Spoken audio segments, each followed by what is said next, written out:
మా తెలంగాణ ప్రాంతంలో జరిగిన సంఘటన ఏంటో తెలుసా? ఆ తండ్రికి 2 కొడుకులు, 1 కుమార్తె. 90 సంవత్సరాల వయసు వచ్చింది పెద్ద ఆయనకి. తనకున్న ఆస్తి అంతా కొడుకులకు పంచిపెట్టేశాడు. వృద్ధాప్యం 90 సంవత్సరాల వయసు వచ్చిన తర్వాత అండి, ఆ కన్న తండ్రికి ముద్ద అన్నం పెట్టడానికి కొడుకులో ఒక్కడికి చేయి రాలా, కూతురులో ఒక్కదానికి చేయి రాలా. బాధాకరమైన సంగతి. 4 పిల్లల్లో ఒక్కళ్ళు కూడా తండ్రిని చూసుకోలేకపోయారు. లోకం ఎంత విచిత్రమైందో తెలుసా?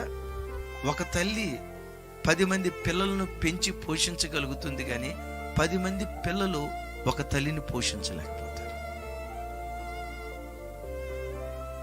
వంతులేసుకుంటూ నేను చూడను అంటా ఉంటే, ఆ 90 సంవత్సరాల పెద్ద ఆయన ఏం చేశాడో తెలుసా? ఇంత గౌరవంగా బ్రతికిన నేను వాళ్ళేసే ఎంగిలి మెతుకుల కోసం నేను ఎదురు చూడటమా?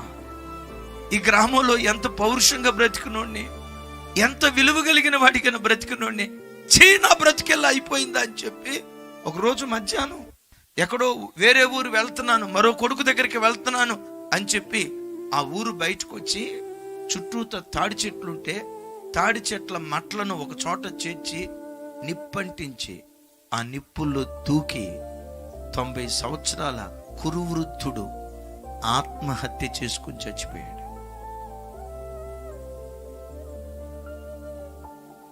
ఆత్మహత్య చేసుకొని చచ్చిపోయాడు. ఈ రాత్రి వాక్యం వింటున్న తల్లులారా, దేవుని ప్రతినిధిగా ఒక మాట అడుగుతున్నా. మీ ఇంట్లో వృద్ధాప్యంలో ఉన్న అత్తమామలు సంతోషంగా బ్రతకగలుగుతున్నారు? మీ ఇంట్లో వృద్ధాప్యంలో ఉన్న తల్లిదండ్రులు సంతోషంగా బ్రతకగలుగుతున్నారు? వాళ్ళని ఆలనా పాలన చూడగలిగే ప్రేమ కలిగిన పిల్లలుగా దేవుని సన్నిధిలో బ్రతుకుతున్నారా లేదా? కూర్చొని ఒక్కసారి ఆలోచించండి. బిడ్డలారా, ఎప్పుడు ఆ వృద్ధ తండ్రి రాలిపోతాడో తెలియదు, ఆ వృద్ధ తల్లి రాలిపోతుందో తెలియదు. బ్రతికున్న దినాల్లోనే ఎంత ప్రేమను పంచగలమో అంత ప్రేమ పంచేవారిగా దేవుని సన్నిధిలో బ్రతుకుదుముగాక.